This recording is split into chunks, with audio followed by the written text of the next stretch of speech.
اور اس نے فوراً اخلاق حسین کو کال کر کے ساری بات بتا دی۔ اخلاق حسین شاہ اپنے آدمیوں کے ساتھ موقع پر پہنچ گیا۔ ایس پی کو مردہ پا کر اس نے مقامی تانے دار کو بلا کر آپ کے عملے کو پولیس کا چھاپا زہر کیا۔ چھاپے کی قیادت ایس پی ضمیر حسین کے کھاتے میں ڈالی گئی، جو اس کارروائی میں شہید ہو گئے۔ باقی مرنے والے یوں بھی سرکاری آدمی نہیں تھے۔ ایس پی سے متعلق تمام مواد وہاں سے ہٹا دیا گیا۔ یہ کام کرتے ہی شاہ جی نے تمام گینگز کے بڑوں کو فی الفور شہاب صاحب کے ٹھکانے پر بلایا، سوائے کاشف راجپوت، بورام پاشا اور آپ کے۔ تھوڑی دیر پہلے ہی وہ بیٹھک ختم ہوئی جس میں متفقہ طور پر اس مسئلے کے حل کے لیے شمشیر دادا کو بلانے کا فیصلہ ہوا ہے۔ تمام نے مل کر شمشیر دادا کو کال کی اور ان سے فی الفور پاکستان آنے کی درخواست کی۔ کل شمشیر دادا پاکستان پہنچ رہے ہیں اور یہ ساری تفصیل بتلانے کا مقصد یہ ہے کہ اپنا کیس اچھے طریقے سے تیار کر لو۔ سارے ثبوت آپ کے خلاف ہونے کے باوجود جانے کیوں مجھے لگ رہا ہے کہ وہ آپ کو پنسا رہے ہیں۔ وہ ممنونیت سے بولا، شکریہ بابر، میں دیکھ لیتا ہوں۔ اور ہاں، آپ کے خلاف بیان دینے والا زخمی آدمی ابھی تک زندہ ہے اور اسے اخلاق حسین نے کسی مخصوص مقام پر چھپایا ہوا ہے۔ وقت آنے پر وہ اسے پیش کر دے گا۔ کبیر دادا نے انکارہ بھرنے پر اکتفا کیا۔ کبیر دادا تمام کو خصوصی ہدایت کی گئی ہے کہ کوئی بھی اس بیٹھک میں ہونے والا فیصلہ آپ تک نہیں پہنچائے گا۔ اس لیے یاد رکھنا، میری آج آپ سے کوئی بات نہیں ہوئی۔ کبیر دادا کی ٹھیک ہے سنتے ہی اس نے خدا حافظ کہتے ہوئے رابطہ منقطع کر دیا۔ موبائل فون کان سے ہٹاتے ہوئے وہ سوچ کے گھوڑے دوڑانے لگا۔ اس ساری کارروائی میں اسے گہری سازش نظر آ رہی تھی۔ اس کی یہ سوچوں میں تناوش کی آواز نے خلل ڈالا۔ وہ اس کے قریب کھڑی پوچھ رہی تھی، خیر تو ہے؟ پریشان نظر آ رہے ہیں۔ تناوش کی طرف دیکھتے ہی پریشان کن سوچیں کہیں غائب ہو گئی تھی۔ سرخ لہنگے میں وہ حوروں کے وجود پر اس کے ایمان کو پختہ کر رہی تھی۔ وہ نفی میں سر ہلاتا ہوا بولا، جب تم میرے پاس ہو تو پریشانی کی جرت کے قریب پھٹک سکے۔ اس مسکراتا اسے دیکھ کر تناوش کھل اٹھی تھی۔ کبیر دادا سارے اندیشوں کو دور جھٹکتا ہوا رب کی عطا کی ہوئی نعمت کی طرف متوجہ ہو گیا۔ اسے کہتے ہیں ایک تیر سے کہیں شکار کرنا، سام کو مار کر لاٹھی نہ ٹوٹنے دینا، آم کھا کر گٹلیوں کے دام کھڑے کرنا اور لاٹھی والے کو بندوق دکھا کر بینس چھین لینا۔ اخلاق حسین نے مختلف کہاوتوں کو اپنی چال بازی کے ساتھ جوڑتے ہوئے کہکا لگایا، کوئی شک نہیں ہے شاہ جی کہ آپ تمام گینگز کے سربراہ بننے کے لائق ہیں۔ نوشاد افریدی نے اسے سراہا، میں اکیلا نہیں خان صاحب، تم میرا دایاں ہاتھ ہو، سچ کہوں تو تمہارے بن میں ادھورا ہی ہوں۔ میری سمجھ میں نہیں آ رہا تھا کہ تم کبیر دادا پر ایس پی کے قتل کا الزام کیسے دھرو گے۔ یقین مانو ایسی گانی جوڑی ہے کہ کبیر دادا خود بھی اپنی ذات پر شک کرنا شروع کر دے گا۔ اب بس شمشیر دادا کی آمد کا انتظار ہے، دیکھنا کیسے اس کے دماغ میں کبیر دادا کی رکھیل کے بارے غلط فہمی برتا ہوں، اور کبیر دادا بھی اسی صورت میں اس کے مقابل ہوگا کہ شمشیر دادا اس کی رکھیل پر ہاتھ ڈالے، ورنہ تو وہ ہر سزا قبول کر لے گا۔ نوشاد نے پوچھا، شمشیر دادا کس وقت تک پہنچ جائیں گے؟ سمندری راستے سے آ رہا ہے، مزید گھنٹہ ڈیڑھ لگے گا۔ استقبال کے لیے چلنا ہے کہ نہیں؟ اخلاق حسین نے نفی میں سر ہلایا۔ نہیں، شہاب قصوری کو سب کچھ سنبھالنے دو، ہم بعد میں ملاقات کر لیں گے۔ نوشاد نادید پن سے بولا، آج کی رات تو سپنوں کی تکمیل کی رات ہے، امید ہے کل تک وہ رکھیل اپنے بستر تک پہنچ جائے گی۔ ویسے مجھے لگتا ہے پہلے نمبر کے اصول کی کوشش میں اپنے درمیان بھی جھگڑا ہونے والا ہے۔ اخلاق حسین نے مکروہ لہجے میں ہنستے ہوئے کہا، قرآن اندازی کر لیں گے شاہ جی، پرچی ڈالیں گے۔ نوشاد نے فوراً جھگڑے کا حل پیش کیا، اس بارے تو تمہارا دماغ خوب کام کرتا ہے۔ صحیح کہا، اس ابصرہ کے خواب جانے کب سے دیکھ رہا ہوں۔ ویسے کبیر دادا کی موت پر بیچاری دکھی تو ہوگی، پھر شمشیر دادا بھی تو اسے ادموا کر کے چھوڑے گا۔ اخلاق حسین نے دماغ میں بڑی غلاظت اگلی۔ نوشاد فخریہ لہجے میں بولا، ایک بار خان کی محبت چکھ لے، پھر کسی کبیر دادا کی یاد اس کے دل میں باقی نہیں رہے گی۔ اور جہاں تک شمشیر دادا کا تعلق ہے تو اتنی دور سے آ رہا ہے، ایسا انعام اس کا حق بنتا ہے۔ اخلاق حسین انسا، کبیر دادا بھی تو خانگی ہے، کل تک تھا اب نہیں تھا، ہو جائے گا۔ نوشاد نے دانت پیسے۔ اخلاق حسین نے زوردار کہکا کے ساتھ اس کی تائید کی تھی، ایک خوف میرے دماغ میں اب تک بقایا ہے، کہو وہ بغیرت شمشیر دادا کے سامنے گھٹنے نہ ٹیک دے اور اپنی رکھیل ایک رات کے لیے اس کے حوالے نہ کر دے۔ نوشاد نے اندیشہ ظاہر کیا۔ اخلاق حسین اسے تسلی دیتا ہوا بولا، یقیناً تم کبیر دادا کی فطرت سے ناواقفیت کی بنا پر ایسا کہہ رہے ہو۔ ہزار مخالفت کے باوجود میں اس بات پر یقین رکھتا ہوں کہ کبیر دادا ایک غیرت مند شخص ہے، اور سب سے بڑھ کر وہ اس لڑکی کی محبت میں سرتاپا ڈوبا ہوا ہے۔ اس لیے یہ خیال تو دل سے نکال دو کہ وہ شمشیر دادا کے ڈر کی وجہ سے اپنی چمک چلو اس کے حوالے کرنے پر تیار ہو جائے گا۔ کبیر دادا کی موت، اس کی چمک چلو کا اپنے قبضے میں آنا اور اگلے چند ماہ کے اندر تمام گینگز کے سربراہوں پر پیشگی مبارک ہو۔ نوشاد افریدی نے شراب کا جام ہوا میں بلند کر کے اخلاق حسین کی طرف بڑھایا۔ سامنے سے اخلاق حسین نے بھی اپنا جام اس کے جام سے ٹکرا کر خیر مبارک کہا اور دونوں نے گلاسوں کو ہونٹوں سے لگا لیا۔ گلاس سے ایک لمبا گھونٹ لیتے ہوئے اخلاق حسین نے کہا، ایک خاص بات کا خیال ضرور رکھنا۔ کیا؟ نوشاد افریدی نے سوالیہ نظریں اس کی جانب گھمائی اور اخلاق حسین اسے نئی ہدایات دینے لگا۔ نوشاد اس سے اتفاق کرنے کے انداز میں سر ہلاتا رہا۔ ساری رات وہ گپیں ہانکتے رہے، تراوش کی بولی بالی معصوم باتیں، شوخی بری شرارتیں، ناز و ادا اور نخرے۔ کبیر دادا اس کی باتوں سے سیر ہی نہیں ہو رہا تھا، جانے کہاں کہاں کے قصے، کیسے واقعات اسے یاد آ رہے تھے۔ صبح کی اذان سن کر وہ وضو کرنے غسل خانے کی طرف بڑھی، مگر جاتے ہوئے میری واپسی تک سونا نہیں کہہ کر گئی تھی۔ نماز پڑھ کر وہ پھر اس کے قریب آ گئی۔ ایک بات کہوں، خفا تو نہیں ہوں گے؟ ٹھنڈا ہاتھ اس کے گالوں پر پھیرتے ہوئے وہ پوچھنے لگی۔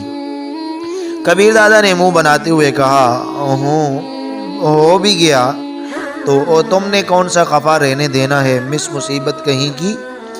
مترنم کہکا سے کبیر دادا کی سماعتوں میں رس گھولتے ہوئے وہ مزید قریب ہوئی اور جھجکتے ہوئے کہنے لگی، اگر میں کہوں آپ نماز پڑھا کریں، داڑھی رکھ کر کسی مسجد کی امامت سنبھالنے کے بارے تم کب کہنے والی ہو؟ مسکراہٹ کبیر دادا کے ہونٹوں کا ساتھ چھوڑ چکی تھی۔ خفا ہو گئی ہو نا؟ وہ اس کے بالوں میں انگلیاں پھیرنے لگی۔ میرے اعمال کے بارے میں جانتی ہو نا، میں ایک گینگسٹر ہوں، شرابی، قاتل اور پتہ نہیں کیا کیا۔ نماز پھر بھی معاف تو نہیں ہو جاتی، کیونکہ مسلمان بھی تو ہو نا۔ وہ باس پر اتر آئی تھی۔ تو جب آدمی جرم نہیں چھوڑ سکتا تو نماز کا فائدہ؟ نماز پڑھنا ایک مستقل حکم ہے اور جرم ایک علیحدہ مسئلہ۔ کیا کسی عالم سے یہ سنا ہے کہ مجرم کی نماز قبول نہیں کی جاتی؟ زیادہ سے زیادہ نماز پر پہنچنے والا ثواب نہیں ملے گا، فرض تو ذمے سے ساقط ہو جائے گا نا۔ کیا مجھے سونے کی اجازت دو گی یا میں دوسرے کمرے میں چلا جاؤں؟ اس نے ناگواری کے اظہار میں بخل سے کام نہیں لیا تھا۔ اچھا، اس بارے سوچنا ضرور، باقی آپ کو سلانے کے لیے کنیز موجود ہے نا؟ مطمئن انداز میں کہتے ہوئے وہ دھیمی انداز میں گنگناتے ہوئے اس کے بالوں میں انگلیاں پھیرنے لگی۔ وہ پتھر پر پہلی چوٹ لگا چکی تھی، اب یہ پتھر کی سختی پر منحصر تھا کہ وہ کتنی چوٹیں سہ پاتا ہے۔ وہ کافی دیر سے جاگتے تھے، دوپہر کے کھانے کا وقت تھا، مگر اس کے باوجود اس نے ناشتے کے لوازمات ہی منگوائے تھے۔ ان کے ناشتہ کرنے کے دوران ہی پاشا دستک دے کر اندر آیا۔ آئیں نا بھیا، ناشتہ کریں۔ اسے دیکھتے ہی تناوش نے دعوت دی۔ ناشتہ؟ کیا میں تو کھانا بھی کھا چکا ہوں، صرف چائے لوں گا۔ نشست سنبھالتے ہوئے اس نے تھرماس سے اپنے لیے چائے انڈیلی اور کبیر دادا کی طرف متوجہ ہوا۔ کافی دیر سے آپ کے جاگنے کا انتظار کر رہا تھا، مجھے رات ہی کو پتہ چل گیا تھا۔ پاشا کے انداز ہی سے اس کی سمجھ میں آ گیا تھا کہ وہ ایس پی کی موت کا بتانے لگا ہے۔ رات کو آپ کافی دیر سے لوٹے تھے؟ ہاں، دن کو کچھ کام رہ گئے تھے، لگے ہاتھوں وہ بھی نپٹا دیے، باقی اسے میں نے قتل نہیں کیا۔ جانتا ہوں، میں عظیم وغیرہ سے تفصیلی گفتگو کر چکا ہوں، مگر سوال یہ پیدا ہوتا ہے کہ ایسا کرنے والا کون ہے؟ میری بلا سے کوئی بھی ہو، کبیر دادا نے بے پرواہی سے کہا۔ شمشیر دادا تھوڑی دیر تک کراچی پہنچنے والا ہے۔ پاشا کا انداز انکشاف کرنے والا تھا۔ ایک دم تناوش کی آنکھوں میں دیو نما ابشی کی شبیہ نمودار ہوئی، جسے ویڈیو میں کبیر دادا شمشیر دادا کے نام سے پکار رہا تھا۔ جانتا ہوں، مگر بلانے والوں کے پاس کوئی واضح ثبوت موجود نہیں ہے۔ دیکھ لیں، آپ شمشیر دادا کی اکڑ طبیعت سے تو واقف ہیں نا؟ اگر انہوں نے پہلے ہی سے اس کے کان بھر دیے تو کیا ہوگا؟ 2 تھپڑ ہی لگائے گا اور خون بہا ادا کرنے کا کہے گا۔ اس کے علاوہ کیا ہو سکتا ہے؟ کبیر دادا اس مسئلے کو کوئی اہمیت دینے پر تیار نہیں تھا۔ پاشا معنی خیز لہجے میں بولا، آپ اصل بات بھول گئے ہیں یا نظر انداز کرنے پر تلے ہوئے ہیں؟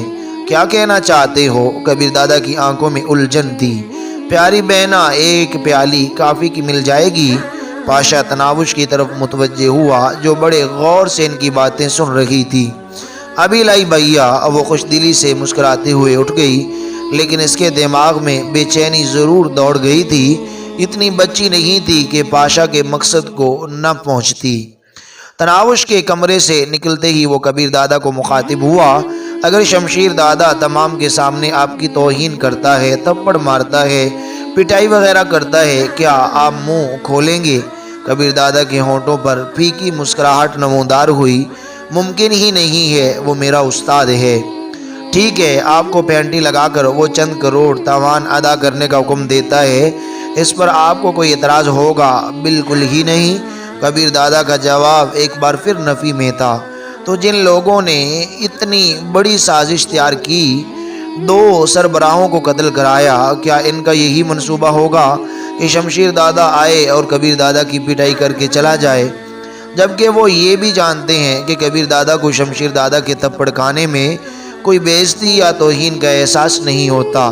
کبیر دادا نے الجھن امیز لہجے میں پوچھا، میں تمہاری بات سمجھ نہیں پا رہا، کیونکہ آپ کے دماغ میں گڑیا بسی ہے۔ میرے اندیشے بالکل ٹھیک تھے، گڑیا کی محبت نے آپ کے دماغ کو کچھ سوچنے کے قابل ہی نہیں چھوڑا۔ کبیر دادا بیزاری بھرے لہجے میں بولا، بکواس نہ کرو یار، فصیح الدین کی موت کے ساتھ ہی میں نے اس سارے معاملے پر تحقیقات شروع کر دی تھی۔ وہ واقعی بے قصور تھا، اس نے گڑیا کو اغوا نہیں کرایا تھا، اور جس نے بھی اغوا کرایا اس کا مقصد آپ کے ہاتھوں فاسی ہٹ چھٹ کو قتل کرانا تھا۔ گڑیا کو وہاں مخصوص نشہ دے کر پہنچایا گیا، اور جس وقت فاسی وہاں پہنچا گڑیا اپنے حواسوں ہی میں نہیں تھی۔ اس بیچارے نے سمجھا کہ ہمیشہ کی طرح کوئی لڑکی وہاں لائی گئی ہے۔ میں نے گڑیا سے پوری تفصیل پوچھی ہے، اور اس سے میں نے یہی نتیجہ اخذ کیا ہے کہ فصیح الدین کو پنسایا گیا ہے۔ اس کا انداز گڑیا کے ساتھ ایسا ہی تھا جیسے وہ اپنی مرضی سے وہاں گئی ہو، پھر آپ اسے قتل کر کے وہاں سے باہر نکل آئے، اور جس آدمی نے آپ کو اطلاع دی تھی اسے بھی قتل کر کے وہیں پھینک دیا گیا تاکہ آپ پر الزام لگایا جا سکے۔ اب یہ سوال کہ اس معاملے میں پھانسی ہی کو کیوں چنا گیا، تو تو اس کا جواب یہ ہے کہ وہ شمشیر دادا کا رشتہ دار ہے اور اس کی وجہ سے شمشیر دادا کو زیادہ غصہ آنا تھا۔ اب ایس پی کے قتل کو لے لیں تو اس میں بھی گڑیا کا نام کسی نہ کسی حوالے سے آ گیا ہے۔ ایس پی نے گڑیا کی توہین کی کوشش کی اور اپنی عزت خراب کرا بیٹھا، لیکن منصوبہ بنانے والوں نے اس پر اکتفا نہیں کیا بلکہ ایس پی ہی کو کھڈے لین لگا دیا۔ مان لیا تم ٹھیک کہہ رہے ہو اور میں یہ بھی جانتا ہوں کہ اس میں نوشاد افریدی اور اخلاق حسین پیش ہیں، لیکن وہ چاہتے کیا ہیں؟ پاشا نے اطمینان بھرے لہجے میں کہا، آپ کی موت۔ گویا وہ شمشیر دادا کے ہاتھوں مجھے مروانا چاہتے ہیں۔ ہاں، پاشا نے اس بات میں سر ہلایا۔ کبیر دادا نے اعتماد بھرے لہجے میں کہا، کم سے کم اتنا مجھے یقین ہے کہ شمشیر دادا مجھے قتل نہیں کر سکتا۔ پاشا نے معنی خیز لہجے میں پوچھا، اگر آپ شمشیر دادا کے ساتھ لڑنے پر آمادہ ہو جائیں تو کیا ایسا ناممکن ہوگا؟ میں شمشیر دادا کے مقابل آنے کا سوچ بھی نہیں سکتا۔ درست کہا، لیکن اگر اس نے گڑیا کے ساتھ کچھ ایسا ویسا کرنا چاہا تو آپ خاموش بیٹھے رہیں گے؟ عورتوں کے بارے شمشیر دادا کی شہرت کتنی خراب ہے یہ بھی آپ جانتے ہوں گے۔ اسی طرح یہ بات بھی ذہن میں رہے کہ تمام گینگز کے سربراہ ابھی تک گڑیا کو آپ کی بیوی کا درجہ نہیں دیتے، اور اس کی وجہ ہے آپ کا شہاب قصوری کے سامنے یہ اعتراف کرنا کہ آپ نے یہ نکاح نظریہ ضرورت کے تحت بڑھایا ہے، یعنی نکاح کا مقصد بس گڑیا کو آگے کا فکرہ پاشا ادا نہیں کر سکا تھا۔ لمحہ بھر سوچ میں ڈوبے رہنے کے بعد کبیر دادا نے پرخیال لہجے میں تجزیہ کیا، شمشیر دادا مجھے سزا دینے کے لیے اس سارے مسئلے کی جڑ یعنی تناوش کا مطالبہ کرے گا، میں انکار کر دوں گا، اور اس کے بعد 2+2=4 کی طرح ساری کہانی واضح ہے۔ پاشا نے کہا، آپ حقیقت تک پہنچ گئے ہیں، حل بتاؤ۔ کبیر دادا کے چہرے پر چھائی غمگین اس کی پریشانی کا اعلان کر رہی تھی۔ ناظرین، یہ ناول ابھی تک جاری ہے، آپ دیکھیں گے کہ ایسا ہی ہوگا۔ کبیر دادا بھی آئے گا، شمشیر دادا بھی کراچی سے پہنچ جائے گا اور سارے گینگسٹر بھی آ جائیں گے اور شمشیر دادا کے کان بھریں گے، شمشیر دادا کو تناوش کے خلاف کریں گے اور شمشیر دادا تناوش کا ہی مطالبہ کرے گا، اور تناوش کے ساتھ وہ خود بھی زیادتی کرنے لگے گا اور کہے گا کہ میرا فیصلہ یہ ہے کہ تمام گینگسٹروں کے پاس یہ ایک رات گزارے گی، یہ بات، اور جرمانہ بھی کرے گا۔ یہ بات کبیر دادا کو ہضم نہیں ہوگی۔ اس بات پر شمشیر دادا اور کبیر دادا آپس میں الجھ پڑیں گے، اور پھر کیا ہوگا؟ شمشیر دادا کبیر دادا کو قتل کرے گا یا نہیں؟ اگر قتل کرتا ہے تو اس کے بعد تناوش کا انجام آپ کو نظر آ رہا ہے۔ یہ سب کچھ تو آپ کو نیکسٹ والے ایپیسوڈ میں دیکھنے کو ملے گا۔ میں امید کرتا ہوں کہ آپ کو یہ ناول بہت زیادہ پسند آیا ہوگا۔ اگر آپ چاہتے ہیں نیکسٹ ایپیسوڈ جلد اپلوڈ کیا جائے تو پلیز، اگر نیو ہیں تو سبسکرائب کر لیجئے، اور اگر آپ چاہتے ہیں نیکسٹ ایپیسوڈ جلد اپلوڈ کیا جائے تو پلیز کمنٹس باکس میں رہ کے اظہار ضرور کیجئے۔ اب ہمیں اجازت دیجیے، نیکسٹ ایپیسوڈ تک اللہ حافظ۔ آپ کا اپنا چینل انٹرسٹنگ سٹوری، جزاکم اللہ خیر۔